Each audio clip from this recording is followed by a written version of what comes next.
Welcome back to Talking Leadership. This is Eric Perez. Thank you for joining me again. This is the third podcast in our series for February. As always, a lot more great content to come. Today's guest is the Director of GFA and Associates Tasmania. I welcomed to the podcast Adam Goern. Fantastic podcast, very interesting take on this thing called leadership around the issue of the narrative, creating a story, telling your story, and you'll find Adam has some very pertinent points to make around that, and it goes to this question about communication in any leadership or entrepreneurial role that we might have during our careers. Sit back and enjoy the podcast. I opened the podcast session by asking Adam about the Milk Road story. Fantastic way to start the conversation. I'll hand over to Adam. Okay, thanks. Boy, that's a heavy one to start with. So thanks for throwing it up there. I'll take a swing at it. I think it was the week before last, I had the opportunity to present the Milk Road at the Developing Northern Australia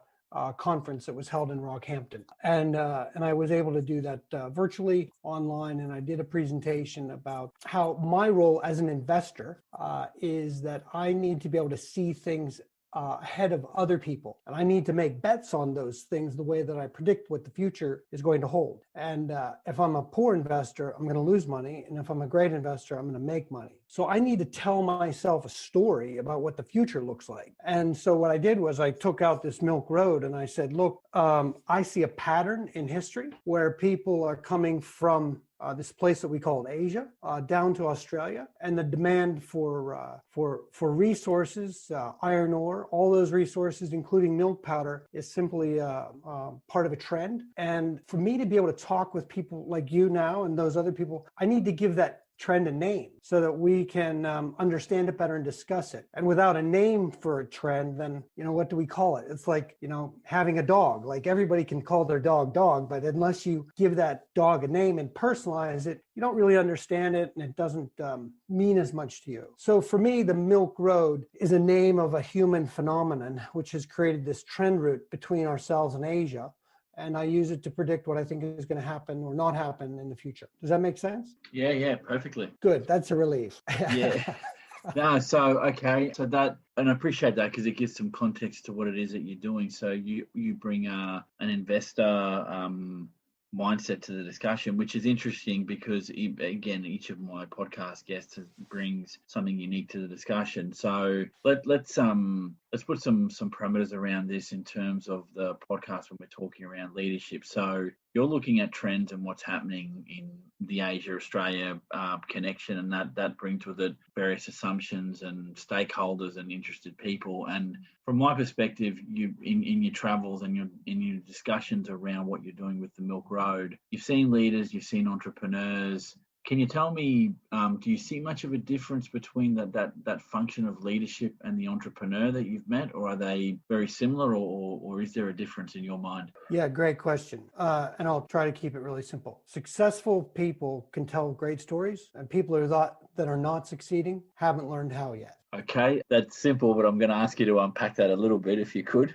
Okay. I think storytelling, the ability to do that is a skill. Some people might have parts of it intuitively, but it's still a simple. There's a bit of a model to it, and people can learn that. And some of the greatest storytellers that I've ever heard operate in Hong Kong, where I spent a lot of my career in the private equity space. They control a lot of money as investors, and if you cannot tell a great story about what your vision of the future is, then no one is going to buy into it. As any entrepreneur or anyone that's trying to do something new, if you will, they need to convince the listener that future that they're talking about creating it has a high probability to occur, and that their ability to make it occur is a crucial part of that process. And that's why somebody allocates capital and makes a bet on them that they can make that story come true. Okay, this is of exceedingly interesting for me as a a very early career researcher in that I'm looking at strategic thinking and foresight as some of our key leader capabilities, and I think you're touching on that quite specifically with the foresight element of being able to look at possible futures. So in that sense, I guess being able to see what the future might hold, but then being able to extract the story. That's where the art and the craft is for you when you're talking about leadership and entrepreneurship. Is that am I on the right track there, Adam? Yeah, I think that that's a skill set that the successful leaders have. If you look at somebody like Bob Hawke, right? They're very experienced storytellers. If you look at the great leaders, they can tell a story that people feel part of, right? They want to be part of that story, right? And they feel like if they're not part of that story, they're missing out. So it's like, they create I think the guy that, there's a really successful mining investor that supposedly went to school with Steve Jobs, and they called it a reality distortion field. And I think that that's part of, you create this reality out there in the form of a story, and people gravitate toward it because that's the reality that they want to help create. Oh, okay. Yeah, that puts it in a slightly different light. So, all right, and in that world, and it's not one that I'm overly familiar with, but I know enough to ask, I guess, the following, that the skill sets of the people that you've met that are trying to embed this idea of a story or a vision for the future, if you want to use some slightly different terminology. You've been around the traps a little while, like I have. So tell me what you think are the core skills that those people bring to bear when they're creating that story and trying to get people to buy into the vision, the story that you're talking about. Well, I can't say that I know all of them because I still don't consider myself a great storyteller commercially when it comes to this stuff. I'm a student, right? And I'm working on getting to where I want to go in terms of that, and being able to tell a credible story. Where I did learn a lot was from a woman that did the consulting work for Steve Jobs called Nancy Duarte. And she runs through 9 components that every great story has, and she analyzed both the fiction model of a movie of the movie Star Wars, as well as other movies, including The Wizard of Oz, right? And every story has a hero, has a villain, has a mentor, right? Has a journey from an old world to a new world, right? And so there's like 9 components that people that great storytellers use to weave together. And I think that that's the best part of the answer that I can give you for now. Does that cover it, or would you have? That's fine. I guess the reason for asking the question the way that I ask it is, and it could be a few degrees removed from not just, but crafting a story. What is the hook with those storytellers as a skill set that you've seen in those leaders that you've come across that is unique compared to those that don't do that? Again, from your experience. Yeah, I think it's they have, they tick all those boxes, right? It's, and a big one is it's entertaining, right? Like, you want to listen to them. They're like, a singer with a great voice, right? They've got body language. They've got the capability to kind of enchant people with a story. And that's where, that's also where charlatans live as well. Like, fraudsters, right? Fraudsters are the best storytellers in the world, right? And then they extract. So I think, the people that you mentioned are the people that that I admire as storytellers in the investment community that create a future that's going to be healthy and sustainable, like in the green space, right? With the new carbon economy, and that's where we're hearing stories from people that are making a really compelling case about why we should be moving in a different direction, right? So they have all those pieces that we need to believe that they can create the future that we want, and they package that in a story format so that it's easier for us to understand it and buy into it. Just like when we sit down and watch a movie that takes 3 hours, we enjoy it, right? Yeah. No, gotcha. So, Adam, all right, let's get a bit more controversial here, and in the sense of the topic, not anything else. You did mention a couple of times that you had some experience working in Asia and China. Did you say before? For sure. I mean, I spent a lot of my career in Hong Kong. Okay. And I on the mainland, I went to study Mandarin at one of the famous universities in Beijing called Tsinghua Daxue, which is Tsinghua University. Okay, so you very much and this is going to be good for the next couple of questions I've got for you. It'll make for an interesting comparison here. So you're culturally much more aware of that business space than someone like me would be, who's only been in Australia for adult working life. So question number one on that score: do you find that leadership looks different in your past in Hong Kong to what it looks like in Australia now? Are the leaders, do they seem different? Are the characteristics of leadership different cross-culturally in your mind, or are they pretty much the same except for the fact that the culture is different? I think that I think the answer is that it's some people are great leaders. Some people have the skills to lead and are using those skills to lead, and others don't, right? And I think globally right now, I think there is a leadership vacuum out there in a lot of areas. I heard Bob Hawke say that, I believe, at one point when I was attending the Boao Forum in Hainan, which is what he formed together with the former president of the Philippines as a kind of a Davos for Asia. And I think he expressed concern about the lack of leadership globally. And that makes sense because we're in a period of great confusion, right?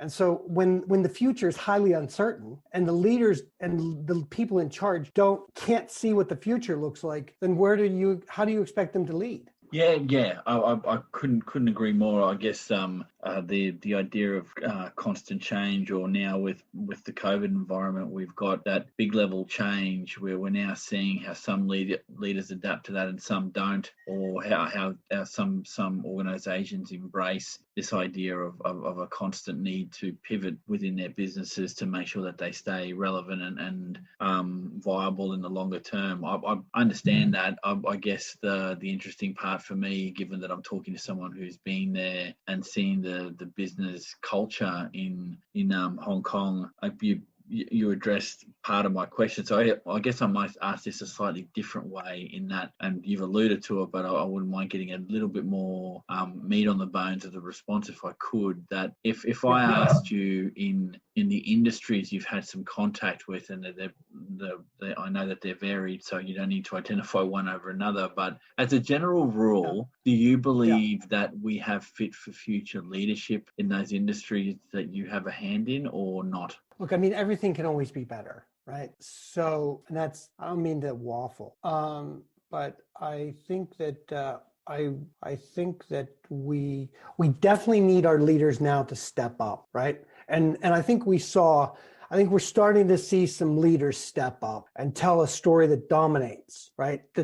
That's the story that we want. That's the direction that we want to go globally, right? Whether that's Trump losing in the United States, you got Biden coming in, right? And people are voting and saying, we want that story, not the other story. And I think that, to your question, which is, do we have fit for purpose leaders now? I mean, like McDonald's is good enough. We can eat that every day, but do we really want to do that? Sure. Okay. No, I get where you're coming from. I guess the reason someone like me would ask you a question like that is that in the world that I work and in the ag sector more generally, and I say generally because I'm not an expert in areas of agriculture outside of commercial fishing, but I see that leadership is important enough that government and industry bodies, as well as businesses themselves, invest any amount of millions of dollars every year to make sure that they've got training and the development of people to be ready to be that fit for future leaders that those industries might need. And I'd take as understood, and it's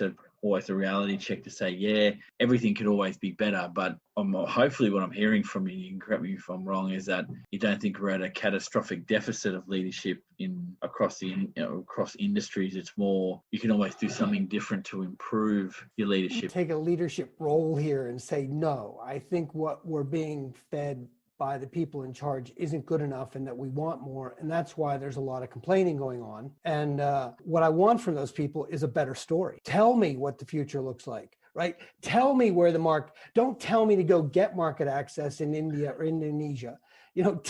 Tell me what that story looks like so I can do it. It opens up a Pandora's box of issues here. But let me, we don't have a million years to talk about this, but I'm very interested in your view on this. Is leadership is an enabling function. Leadership to me is a servant function. Leadership is about the led and about others and not about you.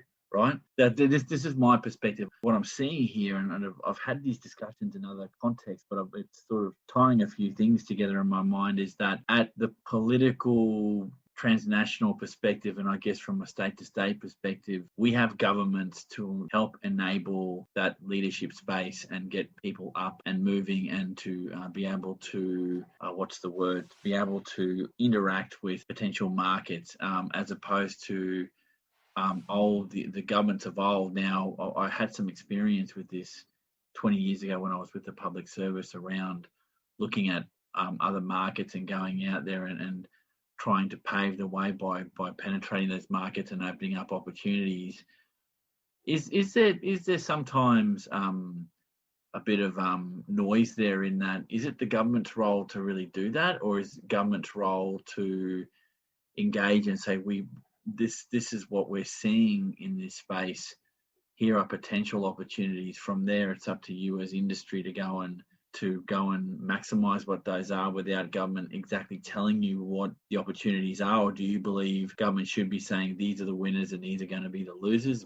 Where's that middle ground for you, Adam? Yeah, that's a big, tricky question. Well, I've been out on that thing I call the Milk Road, and I've met a lot of different characters on it. And a lot of them worked in organizations like Austrade. And as a small business person, I kind of didn't really get the feeling that we're on the same team, and I was too small and kind of get out of the way, right? Which is why I created this Milk Road tool as a story tool to be like, look, I can see the future bigger than you are. Here's a story. I know where things are going. So I think that to answer your question, yes, it's the job of government to get out of the way of business, because business can do a lot of things that government's not able to do. Like, we're supposed to innovate. We're supposed to take risk. We're supposed to, potentially make other governments upset because our government can't do that, right? We have to go out on that limb. And what government's responsibility to do, I think, is to make that as safe and practical as possible. And sometimes for a lot of different reasons, I felt as a business person, when I was out on that limb,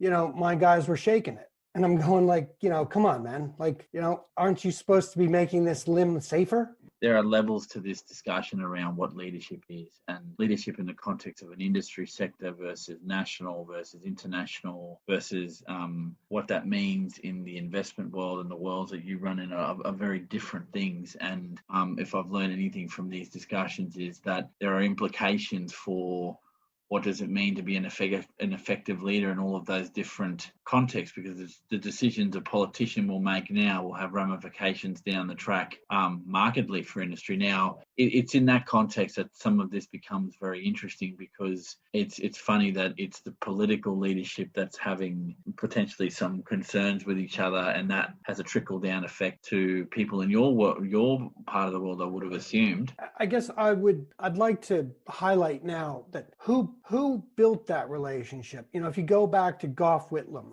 right, and you go back to Hawke, right, that market of China did not exist as a market access, right? They built that. They used a story to build that, and it was very difficult and it was risky, right? And I have a feeling like if Hawke were 20 years old now, if he were a young man now, he'd be telling us a story about what's next, right? He'd construct that story. He would figure that out, right? And he would have a story about where he was going to lead, right? And I think that that's something that we're missing. Yeah, and I can feel that in the response that on that particular question. I guess the issue is that as those market conditions change, then the type of leader and the type of leadership that's needed is going to necessarily change, and that's what makes these topics more interesting to someone like me, is that as markets grow and morph and change, then the leadership requirement will change. And now I'm talking to you from a for-profit perspective, because there are many leaders I've spoken to that work in the world of not-for-profit or social entrepreneurship that isn't about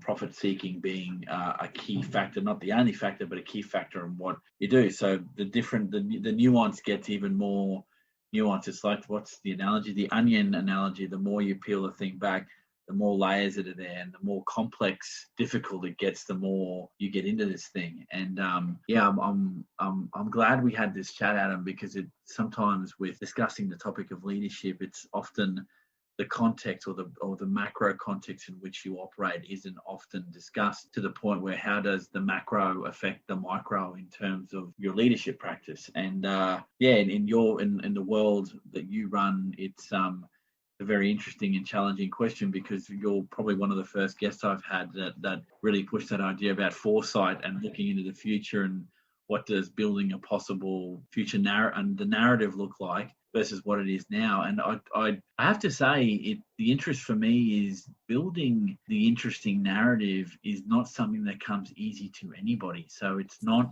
the default position for even the best leaders. And I think if you look at any of the great TED Talks or any of the entrepreneurs, they've said, it took me a while to find the story. It took me a while to find the narrative. It took me a story to connect those things in my own mind before I could confidently talk about that in any other context. Does that ring true for you, mate? Yes. And it reminds me of a conversation I had last week with a friend of mine, which was like, if you look back 2,000 years ago, 1% of the population could read, right? Like nobody knew how to read. And if you go forward in like 100 years or 300 years, maybe people look back at us and say like 1% of our population could tell a compelling story. Like maybe, right? Maybe that's a skill set that like we really need to work on so that we can get where we want to go.